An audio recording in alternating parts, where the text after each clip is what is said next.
Welcome to Amy's Bookshelf Reviews podcast.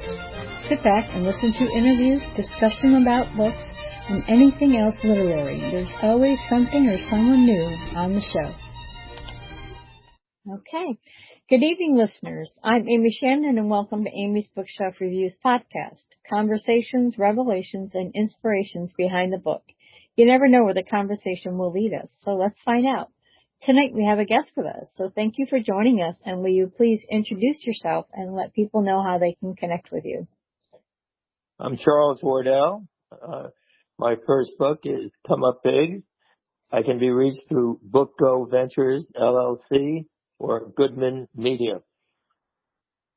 Great, and I'll have those that information in the description of this episode when it goes live. So, you said this was your first book? It is my first book, and in all honesty, might well be my last. I was inspired to write it through my son, who 2 or 3 years ago said, he's an amateur genealogist, and he said, Dad, you've done some interesting things, and a generation or so from now, they might be interested in a relative who partook in these events along the way, and why don't you write a book for the family? And I did. And the person who, and there's a company that helps you do that, and the person who I worked with, Michael McKinley, said, this is a book. You've got to flesh this out and write a real book, because these are unique experiences during unique times. Right. And so I did. Great. No, that is wonderful. And I understand the keeping stories from generations.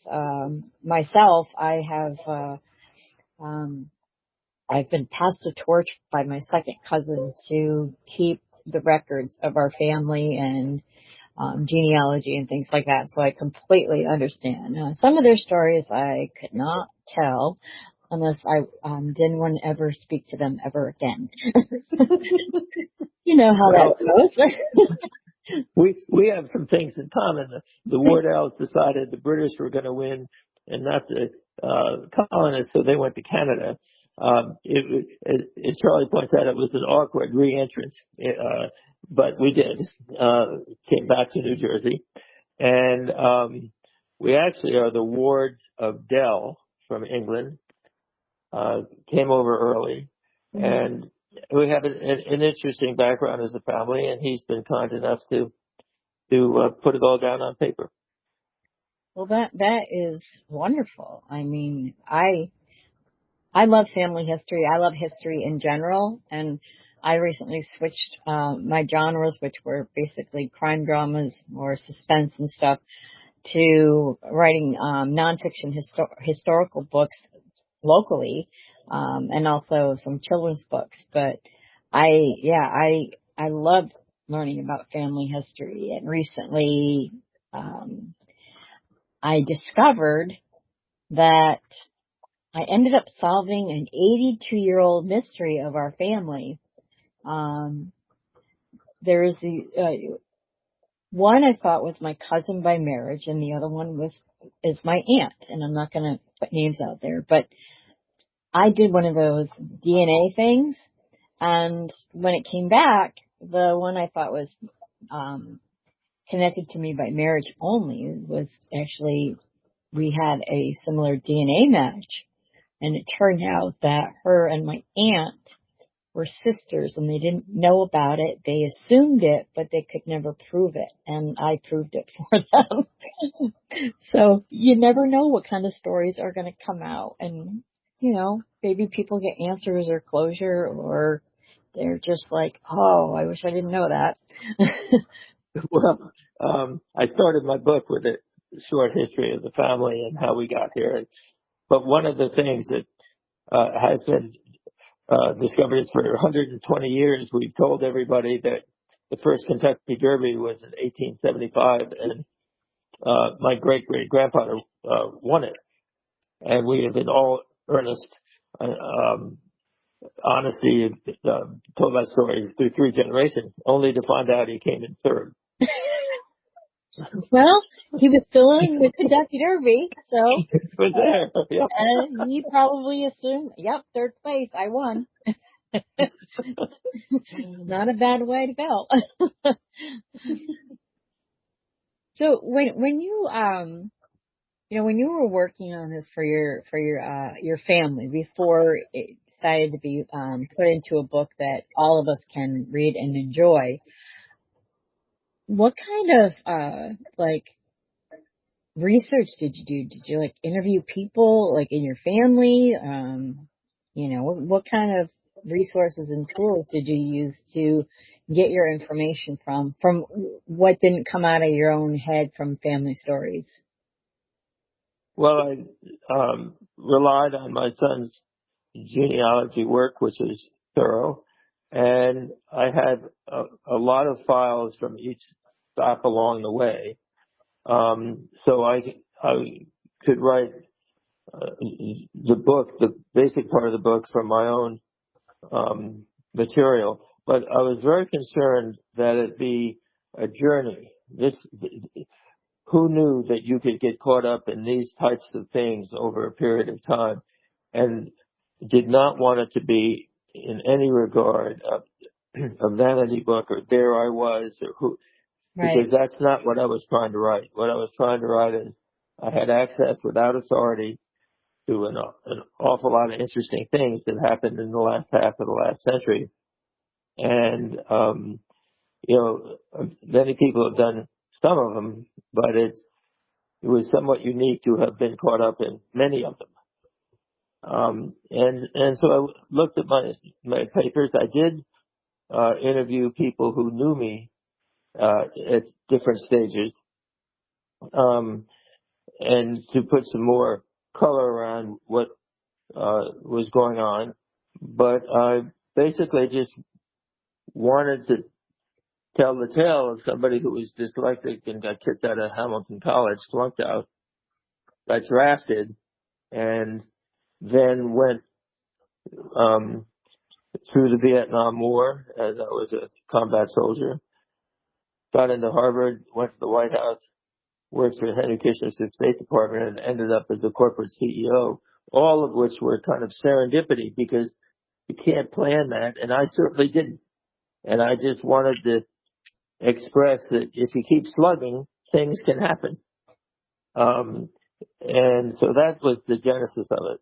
And I hope I've succeeded. I know that the reviews have indicated that this was it's a good story. It isn't a vanity book, and that's really an important thing to me.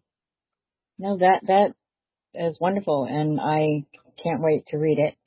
I've been getting a lot of requests for, being people being pre-recorded. Like that's how I record all of my shows, and they give me their books, and I'm like, okay, so I will get to read it.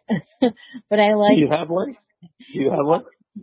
I'd have to look because people send it to me and some haven't. So, yeah, if you have a digital copy, you could send it to me after the show or something. That would be great.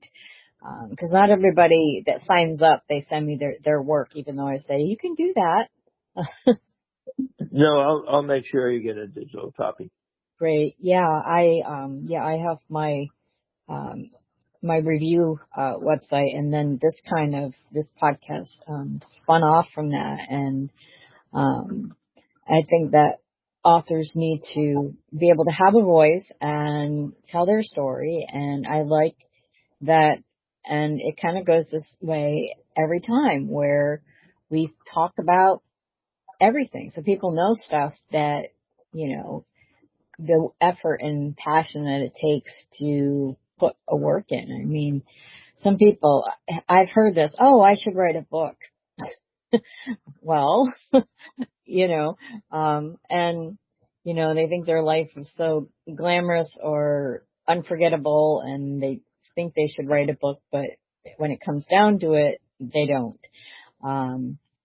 So I find actually, I think it's wonderful that, um, even if this is your one and done, I think that, this will be something, especially your family will cherish and, moving forward. Because, if as writers we can leave behind our legacy, our words. And I think, especially when you've done something so magnificent with this. I mean, I would think, like, you know, I could tell a lot of stories and then, would they be worthwhile, or do I should not talk about certain things? It's just that whole, um, mess of stuff.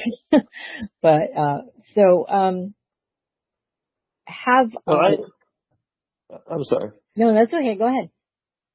I wanted to write about events, not me. And, things that in today's world seem like civil war, getting a letter from the president saying greetings from the president. In this case, it was President Johnson. You will report, and in military terms, NLT, not later than 22 October, to,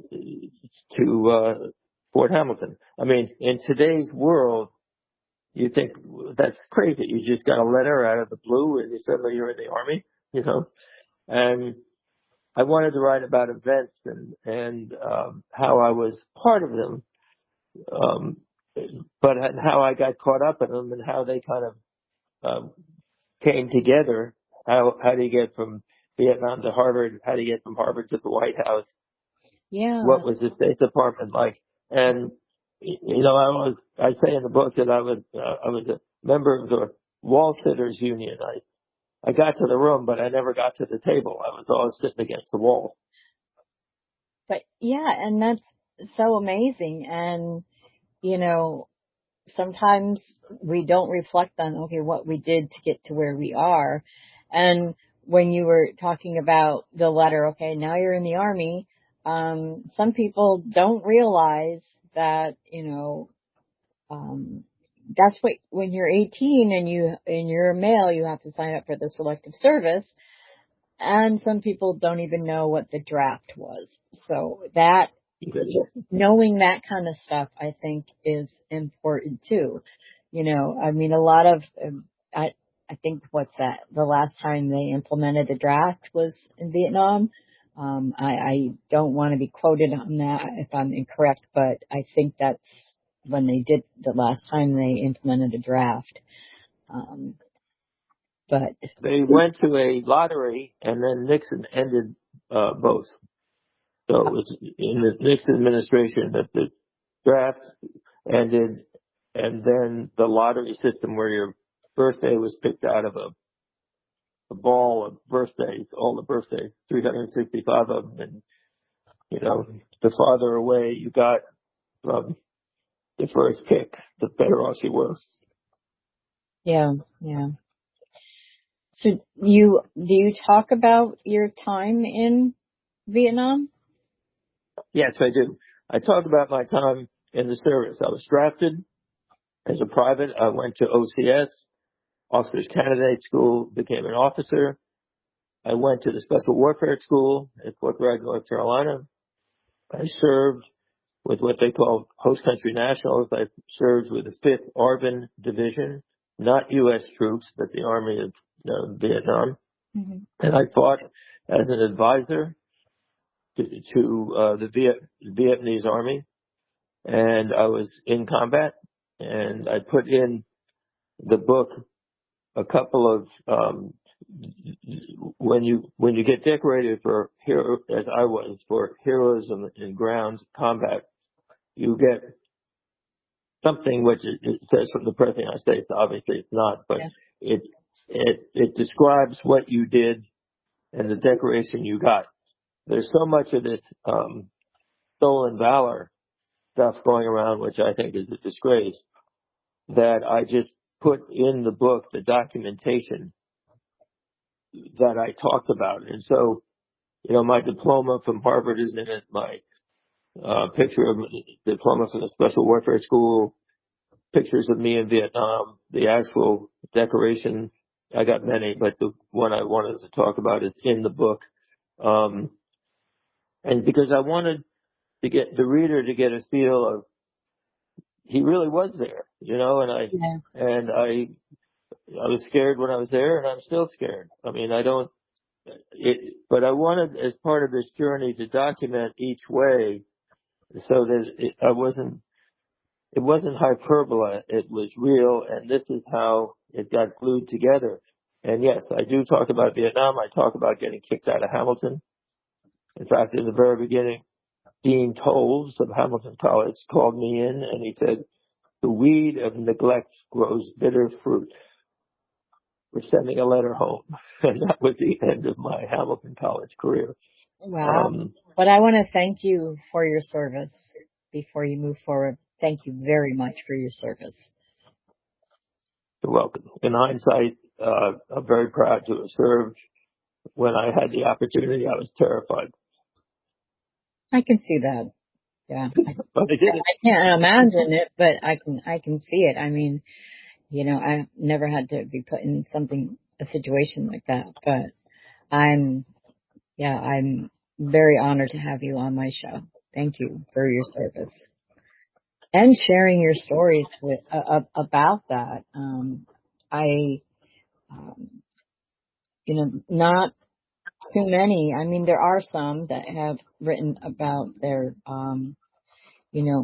memoirs in, their experiences in war. Um, but some can't. So I think you are also very fortunate that you have your family and the support of, your entire family. And then, have they read the book themselves? Has your family read it besides your son? No, they've read it and enjoyed it. And I get good. We're a close family. I have two brothers and a sister. I get a good dose of brotherly ribbing. But no, they're proud of me about it. And also, I have a real sense of humor. I love to laugh, and it comes across in the book. The book is funny.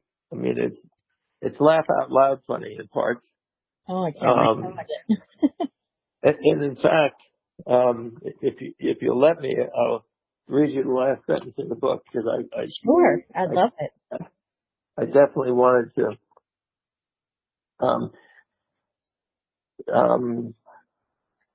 This is at the end. I say, overall, my career worked. I always had an office with a door on it, and the door was always open. Maybe the best of all, I received a paycheck every month for 60 years. And as my helpful, thoughtful brothers like to point out, that doesn't include Chuck's severance. In other words, I've been fired too. So that's what you include Chuck's severance. When you get fired, you get severance. Yeah. So it's funny too. It's humorous. It isn't a tomb of there I was at the front. It's a funny tale of events that somehow I got caught up in. Yeah. And it's kind of like, yeah, you don't always imagine what path you're going to go on. And sometimes you don't know it until you're on it, in your life. And I'm glad that you have the support of your family. Did you ever have somebody say, "Why did you put that in there?" Well, when you read it, you'll find out that I went way out of my way to be non-controversial. Oh, I didn't put anything in that was a political judgment. I didn't put anything in that would challenge. I had a divorce that I was, should be and was very kind to those situations. What I wanted to do was to focus on the journey, and I go back to this, but how do you go from one of these to the other? For example, my Harvard, I applied to 18 colleges, got into 2 and kicked out of 1. because of my dyslexia, nobody would take me. And I came back from Vietnam, and I thought I could get into Boston University. They turned me down. The only school that took me was Harvard. And there's this story of how that unfolded. And my first job was in the West Wing of the White House, working for Alexander Haig, General Haig. How did, what glued that together? You know, how does that happen?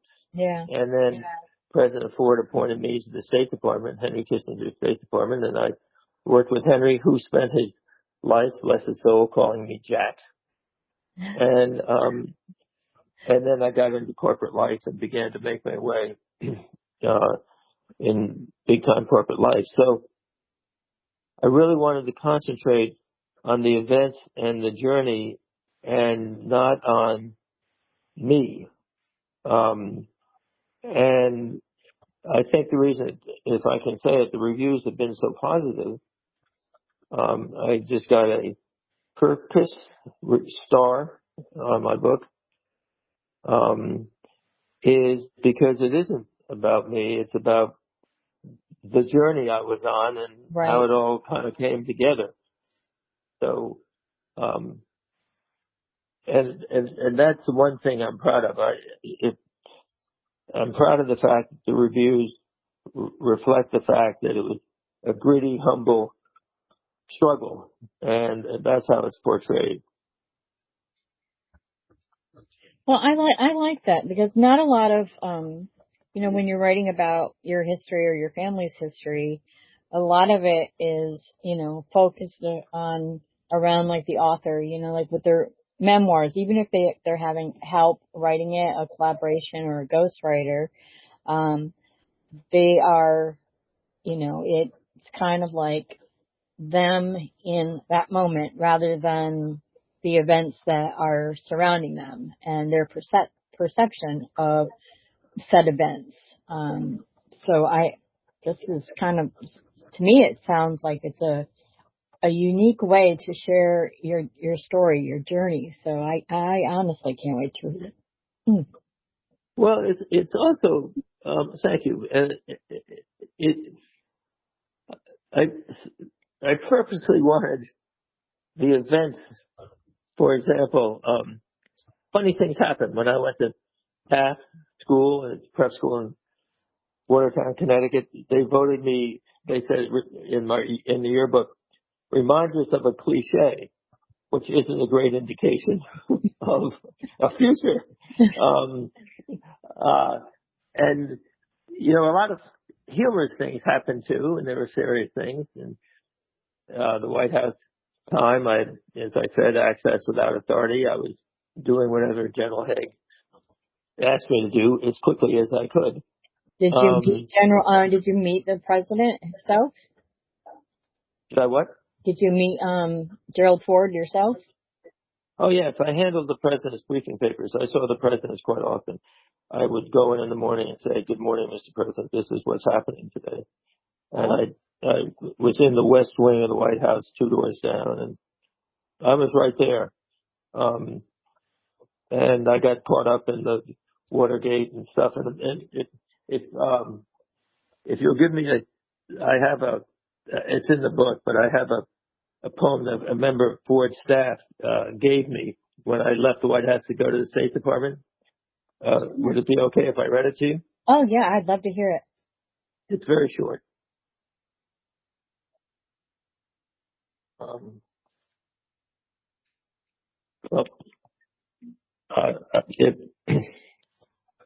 Give me 1 second, I'll get it. No problem.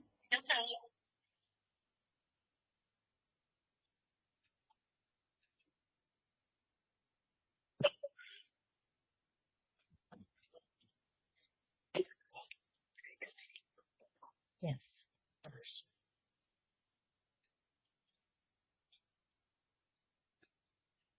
Can't wait to hear what he has to say. I got it. Great. It's on the hanging on the wall. I have to bring it down.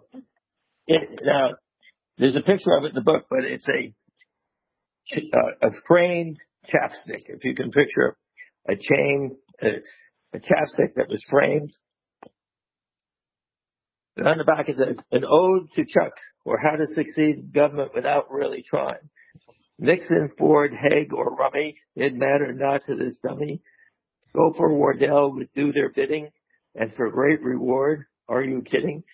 Yes, sir, he cried into the night. I'll do it, as hard as I might. Through tapes, transcripts, and minefields he tried. But we've never seen better luck, by God. Was it really just dumb Irish luck? Hell no, that's why we call him Chapstick Chuck. Oh, I love that.